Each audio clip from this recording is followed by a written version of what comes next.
We're going to continue to follow on this for more on the latest geopolitical tensions and the impact on oil with our guest here. We have Alex Morris, FM Investments President and CIO. Alex, thanks for joining us in studio.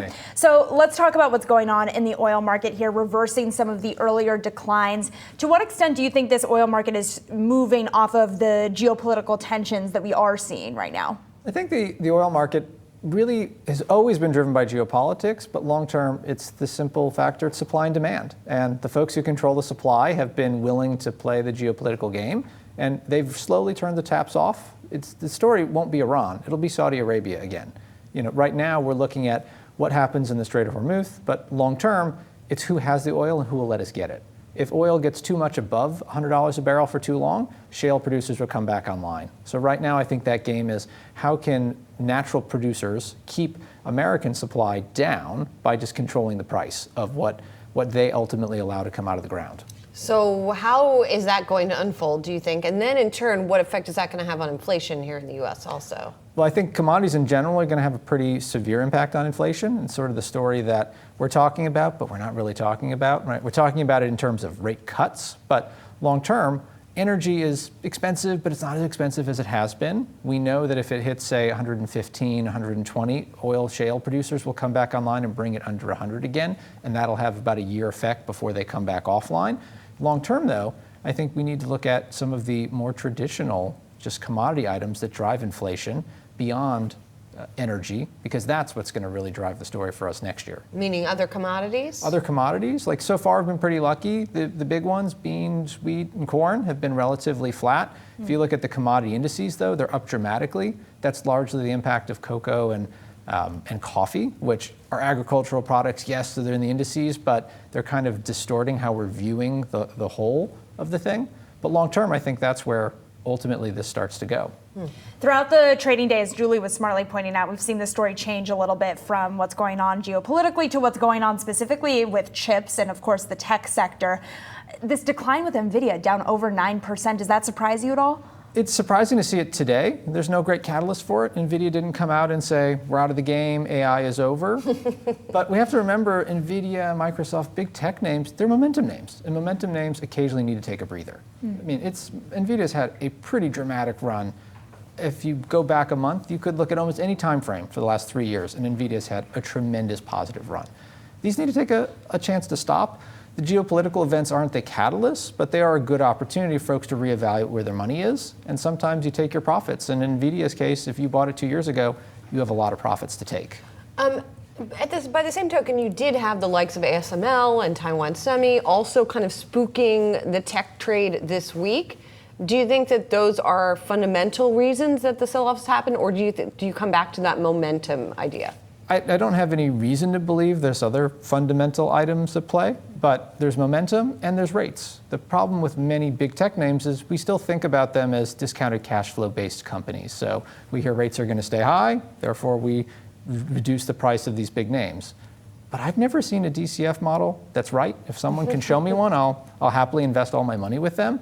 So I think we're seeing some old thinking, but also the ability to take big profits. We probably wouldn't see this if those numbers were much more muted over the last 12 months. What does that tell you going into this earnings cycle then? Are these names sort of priced to perfection, or is that over given the sell-off that we're starting to see? I suspect they probably are giving themselves some room to go back up. It's probably going to do less with earnings themselves and more to do with how we set and manage expectations. Those names in general, when they surprise on the downside, all take about a 15% hit over a day or two, and then they slowly recover. But if you lower expectations, even if you crush earnings, you're going to get crushed the next day and probably continue to get crushed for the next month or two.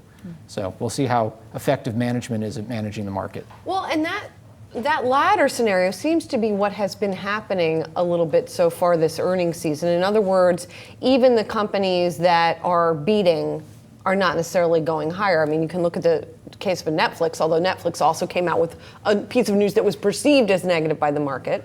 But nonetheless, that has been more the trend we've been seeing. Exactly. I mean, I put removing subscriber metrics in the same as missing expectations. You're giving the market a piece of information that you're now either wrong on or you're no longer going to give them where you can manage to. What was great news for Netflix, we found a way to find 9.33 million net new subscribers and payers to the service, was pretty quickly taken away when we tell the market but we're going to stop telling you this, which is code word for we're probably going to stop policing some of that in the future because they know they probably got most of it out of the system. Well, and there was a little bit of, like Julie was saying, a downside movement off of that news. And when we also look at P&G, there was some downside movement because there's this question I feel like brewing about whether or not the consumer is tapped out at this point. And I wonder if you think that that's a story we're going to continue to hear, if that's going to become a trend this earnings cycle. I'm going to guess it's going to be. It's a good story. We're far enough away from PPP money now that it feels like we have to be. But we haven't seen credit card debt tick up dramatically. We've seen little bits and bots of delays and car loans getting slightly extended, but we haven't seen those massive spikes yet that tend to happen before a big exogenous event. So far, so good. I mean, the hard part about this market is everyone was calling for recession with hard landing and soft landing, and we strangled that metaphor about as well as we could with no landing. But now things just seem to be okay. And I wonder if this is more like a 2007 scenario where we kind of implode under our own weight at some point in the future, but we just don't have enough indicators to tell us when that's going to happen. So I put that 6-12 months down the road at very least.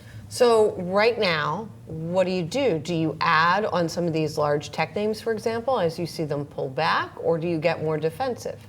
So I would continue to buy into the large tech names, but over the last 6 months, I think last time you and I were talking, we talked about moving back to the S&P everything else, and we still continue to do that. We're not ready to go full equal weight, but we do think some of those core names, particularly now, it's fun to talk about defensive names, in particular in defense stock names as well, which I think will have an interesting opportunity in the next few months. But if you're uncertain, the one thing to do is stay liquid, and big names like Nvidia remain superlatively liquid. So maybe don't double down there. If you want to take some money off the table, certainly short-term treasuries, great place to be, getting 5% still, highly liquid, and then when you're ready to come back in, you can pounce quickly. All right. Thanks so much, Alex. Thank Good you. to see you. Thanks for coming in.